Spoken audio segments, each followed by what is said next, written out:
Hello दोस्तों, good morning, good evening, Radhe Radhe. आपका हमारे यूट्यूब चैनल लक्ष्य क्लासेस एम के बरुआ सागर में दोस्तों एक बार फिर से स्वागत है।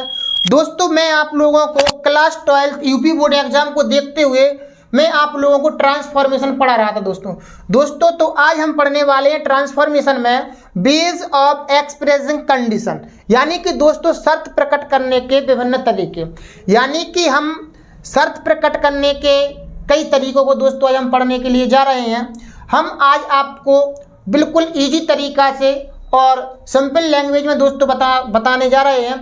तो देखते हैं, आपका रूल नंबर पहला है कौन सा दोस्तों? Rule number first. Rule number first में दोस्तों आपको क्या करना है, आप लोगों को शर्त प्रकट करने के लिए क्या करना पड़ता है, यदि से सेंटेंस शुरू हो जाता है। दोस्तों क्या हो जाता है? यदि से।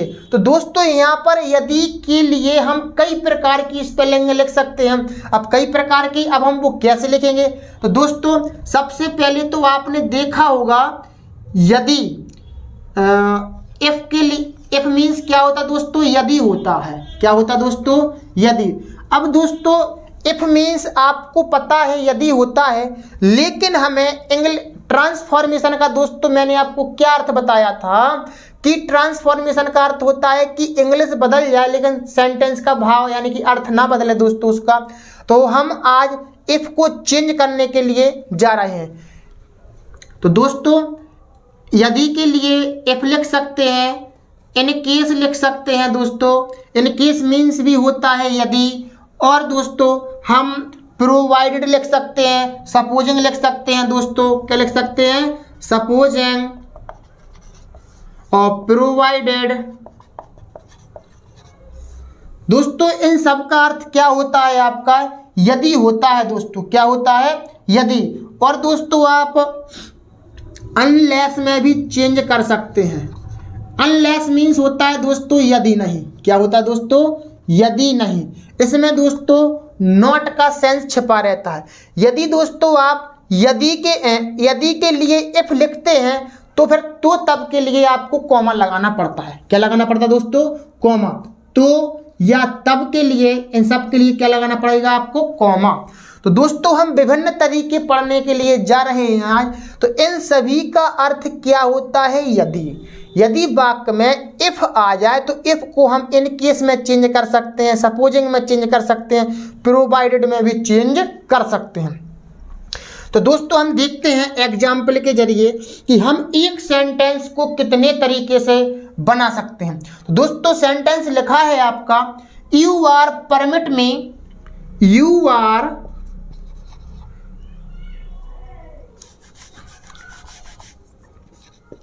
If you are permit me, I shall go there, I shall go there। ठीक है ना दोस्तों? ये आपका एग्जाम्पल लिखा हुआ है। आपको शर्त प्रकट करने के विभिन्न तरीके करना है आपको यूज, कि इफ को आप काय में चेंज करोगे। अगर आपका यदि के लिए इफ लिखा है तो तब के लिए आपको कॉमा लगाना पड़ता है, जैसे कि ये आपका लगा है यहाँ पर। ठीक है ना दोस्तों? इतना हमने आपको बता दिया है पहले। तो लिखा है यदि if you are permit me, यदि आप मुझे अनुमति देते हो तो आई शैल गो देयर, तो मैं वहाँ जाऊँगा। यदि आप मुझे अनुमति देते हो तो मैं वहाँ जाऊँगा। अब दोस्तों इस यदि के लिए हमने इफ लिख करके आया है सेंटेंस में। अब हमें शर्त प्रकट करने के विभिन्न तरीके करना है, यानी कि बेस ऑफ एक्सप्रेसिंग कंडीशन। तो दोस्तों आप इफ को इन केस में चेंज कर सकते हैं। क्या में कर सकते हैं दोस्तों? इन केस में। इफ की जगह पर आप इन केस लिखोगे और पूरा सेंटेंस दोस्तों आपको ज्यों का त्यों उतार देना है। परमिट में इफ, यदि के लिए आप इफ लिखते हैं तो तब के लिए कॉमा लगाते हैं। इसी तरीके से आपने इफ की जगह पर इन केस लिख दिया यदि के लिए, तो तब के लिए आप कॉमा ही लगाएंगे। I shall go there, I shall go there. ठीक है दोस्तों? इसी तरीके से हम इन केस को, अब हम इफ को सपोजिंग में बदल करके दिखा रहा है आपको, तो हम आपको सपोजिंग में बदल करके दिखाएंगे। सपोजिंग लिख दिया दोस्तों आपने, फिर आपने क्या किया, यू आर परमिट मी, तो तब के लिए comma, I shall go there, I shall go there. इसी तरीके से दोस्तों जब आपने इफ को सपोजिंग में बदला तो आप प्रोवाइडेड में भी बदल सकते, क्योंकि प्रोवाइडेड का अर्थ भी होता है यदि, प्रोवाइडेड, क्या दोस्तों, प्रोवाइडेड, प्रोवाइडेड, और you are permit me, comma लगाइए, I shall go there, I shall go there. अब दोस्तों क्या है, आप अनलेस में भी कर सकते हो इसको यूज। अब दोस्तों क्या करना है, यदि आपने इस इफ को अनलेस में चेंज किया, क्या किया दोस्तों, अनलेस में, क्या में दोस्तों, अनलेस में, यदि आपने अनलेस में चेंज किया, अनलेस का अर्थ होता है यदि नहीं, तो जब आप अनलेस में चेंज करेंगे तो आपको सेंटेंस में नॉट, इस सेंटेंस में नॉट नहीं लगाया जाता है, इस दूसरे वाले सेंटेंस में नॉट लगाना पड़ेगा। क्यों लगाना पड़ेगा, हमें अर्थ में चेंजिंग नहीं होना चाहिए दोस्तों, इंग्लिश चेंज हो जाए लेकिन अर्थ चेंज नहीं होना चाहिए। कैसा, हम अभी कह रहे हैं यदि तुम मुझे अनुमति देते हो तो आई शैल गो देयर, तो मैं वहां जाऊंगा। अब हम क्या कह रहे हैं, अनलेस का अर्थ होता है यदि नहीं, यदि permit me, unless you are permit me, यदि तुम मुझे अनुमति नहीं देते हो, इसका अर्थ क्या निकला दोस्तों यहां तक, यदि तुम मुझे अनुमति नहीं देते हो तो आई शैल नॉट, अब दोस्तों आपको इसमें नॉट लगाना पड़ेगा, आई शैल नॉट गो देयर, तो मैं वहां नहीं जाऊंगा दोस्तों, यदि आप मुझे अनुमति नहीं देते हो तो मैं वहां नहीं जाऊंगा। बस दोस्तों आपको क्या करना है, अगर आपने इफ वाले सेंटेंस को अनलेस में चेंज किया तो आपको दूसरे वाले सेंटेंस में नॉट लगाना पड़ेगा। ये मैंने आपको विभिन्न तरीके बता दिए। अब दोस्तों क्या होगा, इफ को तो आपने इसमें इन चार चीज़ों में आपने इसको चेंज कर दिया, लेकिन दोस्तों क्या होगा कि इन चारों को एक दूसरे में आप चेंज कर सकते हो, क्या कर सकते हो, एक दूसरे में। जैसे आपका सपोजिंग वाला सेंटेंस आ गया, मान लो जे वाला आ गया सपोजिंग वाला, तो आप सपोजिंग को प्रोवाइडेड में बदल सकते हो, या फिर सपोजिंग को इन केस में भी बदल सकते हो, या फिर इफ में भी बदल सकते हो। तो दोस्तों इसका मतलब है कि हम एक दूसरे को किसी में भी चेंज कर सकते हैं, लेकिन हम आपको सरल तरीका बताएंगे। यदि इफ आ जाए दोस्तों, क्या आ जाए दोस्तों, इफ, यदि इफ आ जाए तो इफ को बदल लिए आप इन केस में, और ये सारी चीज़ें आ जाएं इन केस, सपोजिंग, प्रोवाइडेड या अनलेस, तो इन सब चीज़ों को बदल दीजिए आप इफ में, बस सिंपल सी बात हो जाएगी आपके लिए। ठीक है दोस्तों, आपका एक नियम खत्म। ठीक है ना दोस्तों, समझ में आया होगा, मैं आशा करता हूं कि आप लोगों को बहुत अच्छी तरीके से, मैं यदि ना आया हो तो एक बार और समझ लीजिए दोस्तों। इन सभी का अर्थ दोस्तों होता है यदि, क्या होता है दोस्तों, यदि, यानी इफ का अर्थ होता है यदि, इन केस का अर्थ होता है यदि, सपोजिंग का होता है यदि, प्रोवाइडेड का अर्थ भी होता है दोस्तों यदि, लेकिन दोस्तों अनलेस मीन्स होता है यदि नहीं। अब दोस्तों क्या करना है आपको, इफ यदि आया सेंटेंस में और आपको शर्त प्रकट करना है विभिन्न तरीके से, तो आप क्या करना पड़ेगा, इफ की जगह पर आप इन केस में चेंज कर दो, या सपोजिंग में चेंज कर दो, या प्रोवाइडेड में चेंज कर दो, या फिर अनलेस में। अनलेस में चेंज करने के लिए दोस्तों थोड़ा सा आपको संभल करके सेंटेंस बनाना पड़ेगा, क्योंकि इसमें नोट लगाना पड़ता है आपको। ठीक है ना, इस तरीके से। अब दोस्तों हम आगे चलते हैं, और क्या क्या तरीके हो सकते हैं दोस्तों आप हमारे साथ लिखते भी जाएं, बहुत अच्छा रहेगा, आपको अच्छी से समझ में भी आएगा, क्योंकि लिखने से अच्छे से समझ में आ जाता है दोस्तों। ठीक है ना, अब दोस्तों हम और देखते हैं, सेकंड नियम देखते हैं। आपका सेकंड नियम है दोस्तों, कभी कभार क्या होता है दोस्तों कि कुछ हेल्पिंग वर्ब्स ऐसी होती हैं कि जो सेंटेंस हेल्पिंग वर्ब से शुरू हो जाता है और वो यदि का अर्थ रखते हैं।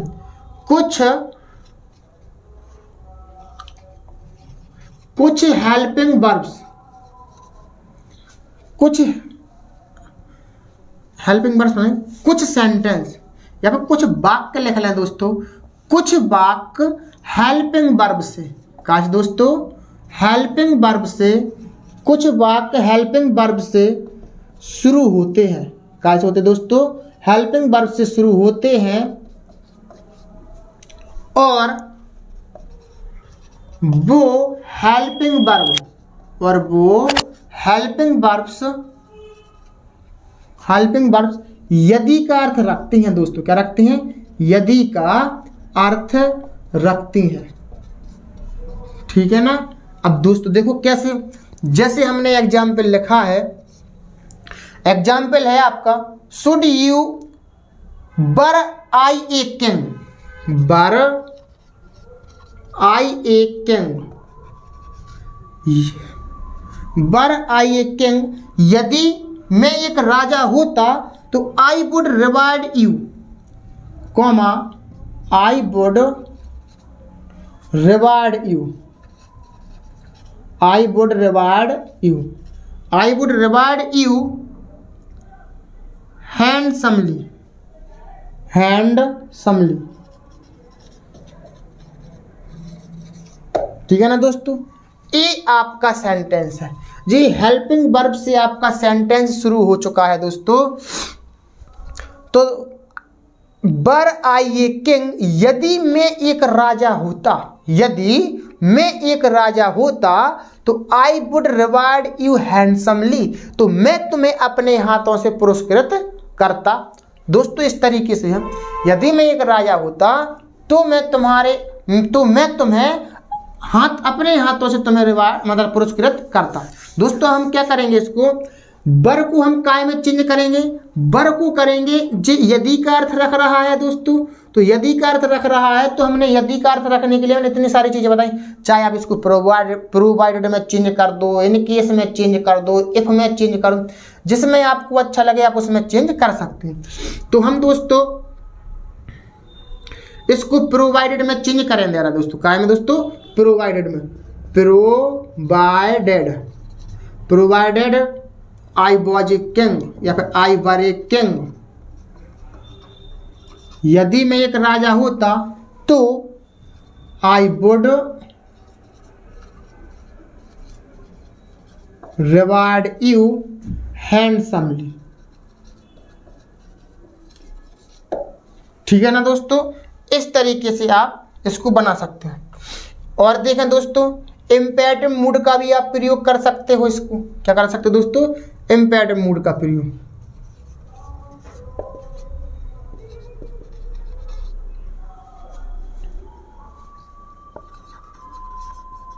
इम्पेरेटिव मूड का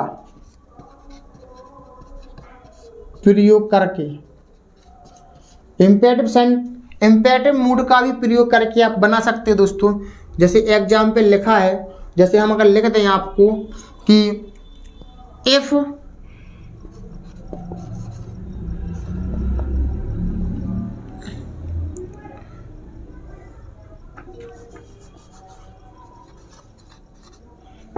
you work hard, if you work hard, यदि तुम कठिन परिश्रम करते हो, comma you will pass, you will pass, तो तुम पास होंगे। यदि तुम कठिन परिश्रम करते हो तो तुम पास होंगे। तो दोस्तों इधर पे हम क्या करेंगे, जो इफ का अर्थ रख रहा है तो दोस्तों हम इसको इम्पेरेटिव मूड का प्रयोग करेंगे, इम्पेरेटिव सेंटेंस बनाएंगे दोस्तों। इसको तो हम क्या करेंगे दोस्तों, ये इफ हट जाएगा और यू हट जाएगा। हम क्या लिख सकते हैं इसको, वर्क हार्ड। क्या लिख सकते हैं दोस्तों, work hard, comma you will pass, work hard you will pass. आपको समझ में आ रहा होगा कि इम्पेरेटिव सेंटेंस होता क्या।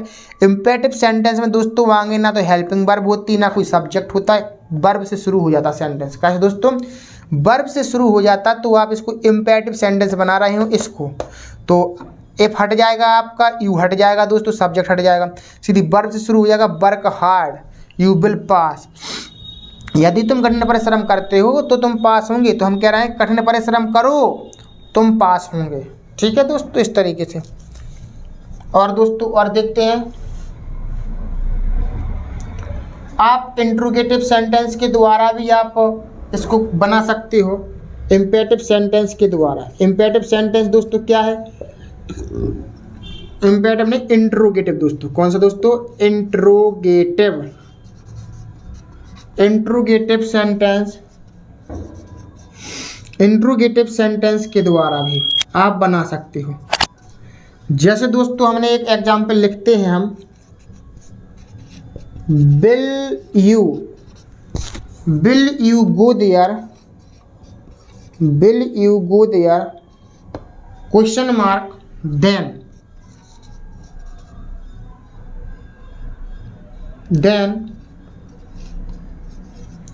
आई will also go with you, also go with you, go with you. ठीक है दोस्तों, इस तरीके से हमारा सेंटेंस लिखा है। तो ये इंट्रोगेटिव स्टाइल में लिखा दोस्तों। क्या लिखा दोस्तों? इंट्रोगेटिव स्टाइल में। अब हम इसको इफ में बदलेंगे, या फिर इफ वाला सेंटेंस आया तो उसको इस तरीके से बना सकते दोस्तों। ठीक है ना? तो इस इंट्रोगेटिव सेंटेंस का तरीका दोस्तों इस तरीके से रहेगा कि यहाँ पर यदि के लिए दोस्तों हेल्पिंग वर्ब लगी विल, और पीछे यहाँ पर तो तब के लिए क्या लगा दोस्तों? देन। क्या लगाते दोस्तों? देन लगाते। आगे हेल्पिंग वर्ब और इधर पर देन। अब हम यदि इसको इफ में चेंज करें तो क्या आएगा दोस्तों? If you. क्या आएगा दोस्तों? If you will go there, और कॉमा, क्वेश्चन मार्क हट जाएगा और कॉमा लगाएंगे। देन हट जाएगा, देन की जगह पे क्या लगाएंगे दोस्तों? कॉमा। तो तब के लिए कॉमा लगाना है इफ के साथ। आई will also go with you, go with you. ठीक है दोस्तों, इस तरीके से हमने आपको विभिन्न तरीके शर्त प्रकट करने के तरीके बताए हैं, यानी कि बेस ऑफ एक्सप्रेसिंग कंडीशन। ठीक है दोस्तों, हम दोस्तों और चलते हैं आगे। कॉन्ट्रास्ट प्रकट करने के तरीके बताते दोस्तों हम आपको।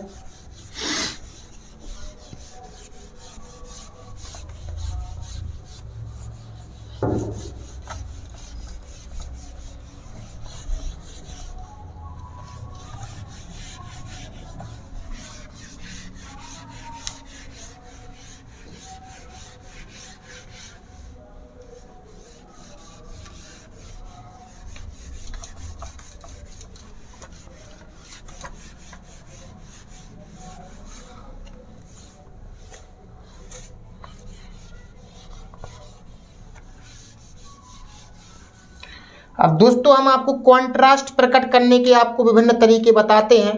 कॉन्ट्रास्ट, कॉन्ट्रास्ट, कॉन्ट्रास्ट प्रकट करने के विभिन्न तरीके।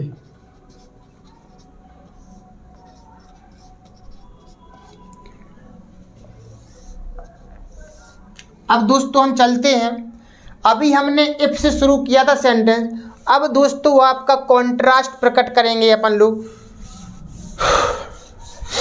तो अब दोस्तों हम करेंगे दो से। कहा है दोस्तों? दो। दो मीन्स होता है दोस्तों यद्यपि। क्या होता है दोस्तों? यद्यपि। दो मीन्स होता है दोस्तों यद्यपि।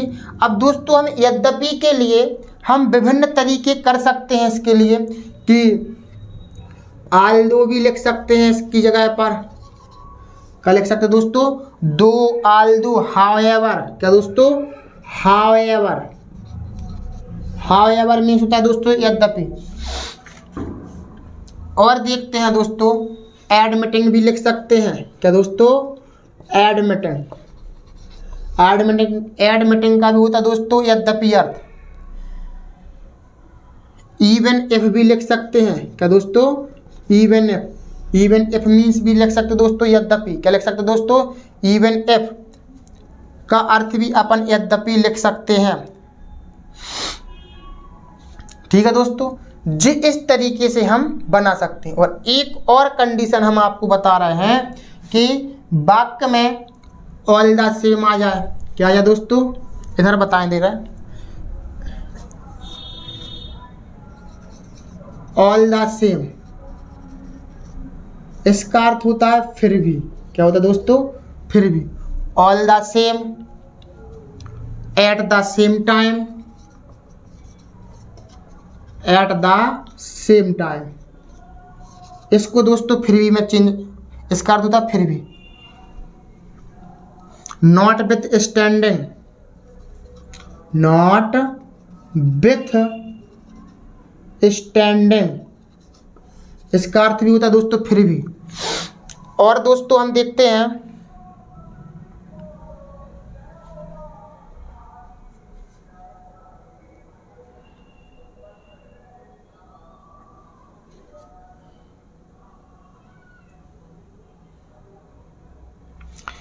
एक और दोस्तों इंडीड का अर्थ होता है यद्यपि। क्या होता है दोस्तों? यद्यपि। दोस्तों ये सारे अर्थ रखते हैं यद्यपि के। क्या रखते हैं दोस्तों? यद्यपि के। दोस्तों जब यद्यपि के लिए आप ये सारी चीजें लिख रहे हो तो इसके लिए हम क्या करेंगे, तो तब या फिर भी, तो तब या फिर भी आ जाए दोस्तों। क्या आ जाए? फिर भी। तो तब या फिर भी के लिए दोस्तों कॉमा लगाते हैं। क्या लगाते हैं? कॉमा। सिर्फ ओनली दोस्तों जो आल्दो है, आल्दो के लिए हम यट लगाते हैं। क्या लगाते हैं दोस्तों? यट। कब? तो तब के लिए यट लगाते हैं। जब हम यद्यपि के लिए आल्दो लिखेंगे तो तब के लिए क्या लिखेंगे दोस्तों? यट। क्या लिखेंगे? यट। अब हम एग्जाम्पल लेते हैं। लिखा है दो। क्या लिखा दोस्तों? दो।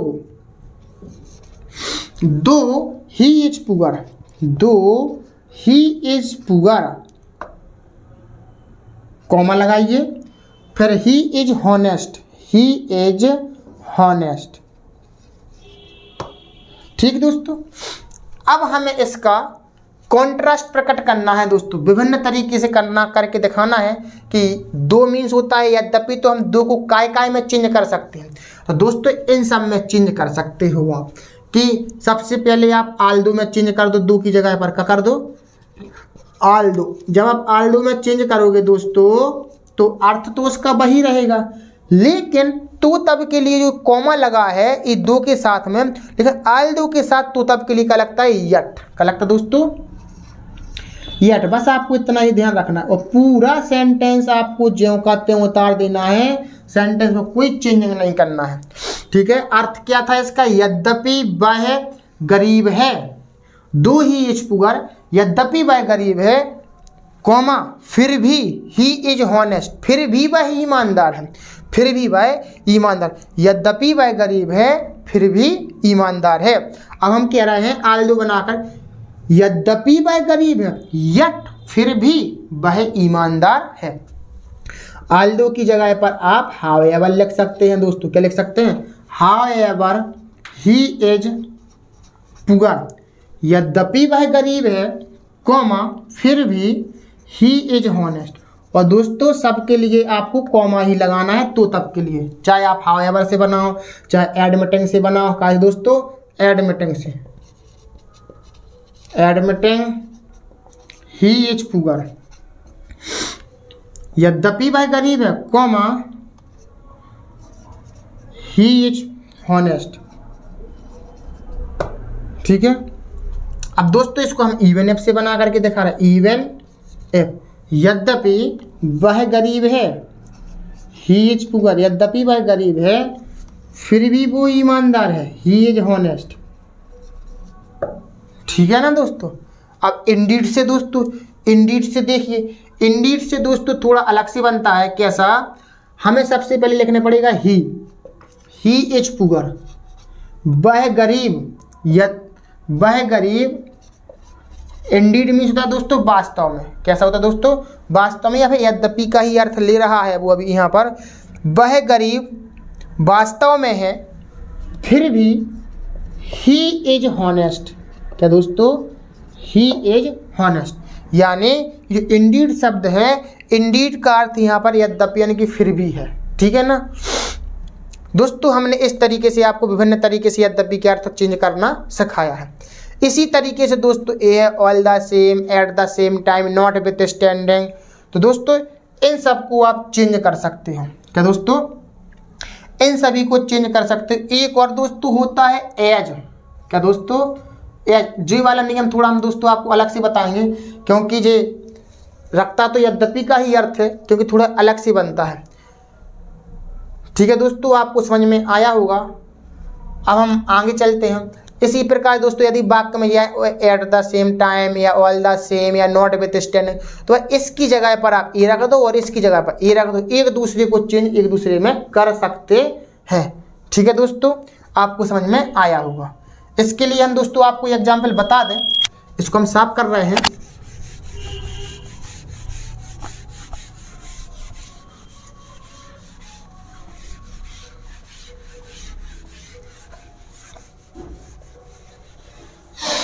लिखा है दोस्तों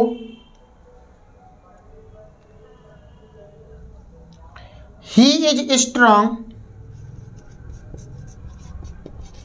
he is strong, he is strong all the same, he is timid,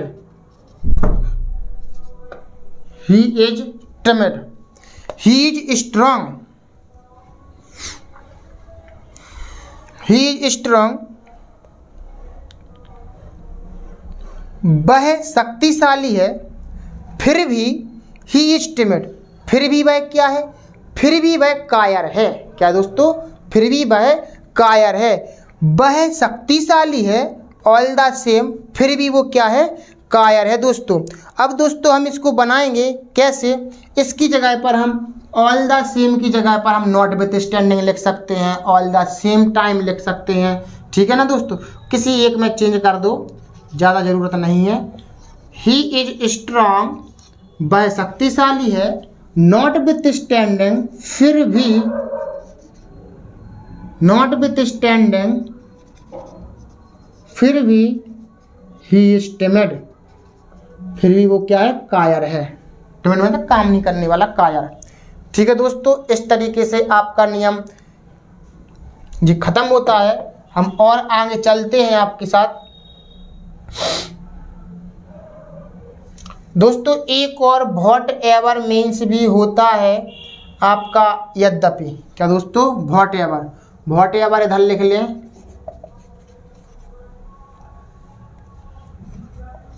what ever means भी क्या होता है दोस्तों, यद्यपि।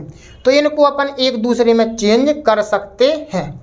इसी तरीक़ा से दोस्तों एक एज वाला नियम है, वो थोड़ी अलग से बनाया जाता है, उसका भी अर्थ यद्यपि ही होता है। क्या होता है दोस्तों, यद्यपि ही होता है। एज का नियम, एज वाले सेंटेंस को हम थोड़ी अलग तरीके से बनाते हैं, देखते हैं हम कैसे बनाते हैं। लिखा है रिच एज ही इज, अमीर यद्यपि वह है, कॉमा फिर भी he is माइजर, he is a माइजर, he is a माइजर, फिर भी वो कंजूस है। अमीर यद्यपि वह है, फिर भी वह कंजूस है, ही इज ए माइजर, यानी कि वह कंजूस है। अमीर यद्यपि वह है, यद्यपि दोस्तों बीच में आ रहा है। हम जब एज को चेंज कर सकते हैं दो में, काय में दोस्तों, दो में। तो दोस्तों इस तरीके से बना सकते हैं, दो he is rich, he is rich, यद्यपि वह अमीर है, फिर भी he is rich, he is a माइजर दोस्तों, ही इज ए माइजर, फिर भी वो कंजूस है। यद्यपि वह अमीर है, फिर भी वह कंजूस है। दोस्तों अगर अपन ने दो को एज में चेंज किया तो पहले आपकी एडजेक्टिव आएगी जी। क्या आएगी दोस्तों, एडजेक्टिव आएगी पहले, फिर एज लगेगा यानी यद्यपि के लिए, फिर सब्जेक्ट, फिर सहायक। दोस्तों थोड़ा ये अलग तरीके से बनता है। यदि पेपर में जे आ गया तो इसको दो में, एज को दो में चेंज कर देना, सहायक के सब्जेक्ट लिखना, सहायक के लिए लिखना, फिर एडजेक्टिव बाद में लिखना। ठीक है दोस्तों। तो दोस्तों मैंने इस तरीके से आपको विभिन्न प्रकार से कॉन्ट्रास्ट प्रकट करने के विभिन्न तरीके बताए हैं दोस्तों, और मैंने शर्त प्रकट करने के विभिन्न तरीके बताए हैं। यदि आपको हमारी वीडियो अच्छी लगी हो दोस्तों तो हमारी वीडियो को लाइक, शेयर और कमेंट कीजिए। और मैं आप लोगों को पूरे यूपी बोर्ड क्लास 12 की ग्रामर पूरी करवाना चाहता हूं दोस्तों, तो सभी लोग क्लास ज्वाइन करें। और यदि आपको अच्छी लगी हो हमारी क्लास तो लाइक करें, कमेंट करें और इसी तरीके की वीडियो पाने के लिए हमारे साथ बने रहिए लक्ष्य क्लासेस एम के बरुआ सागर के साथ।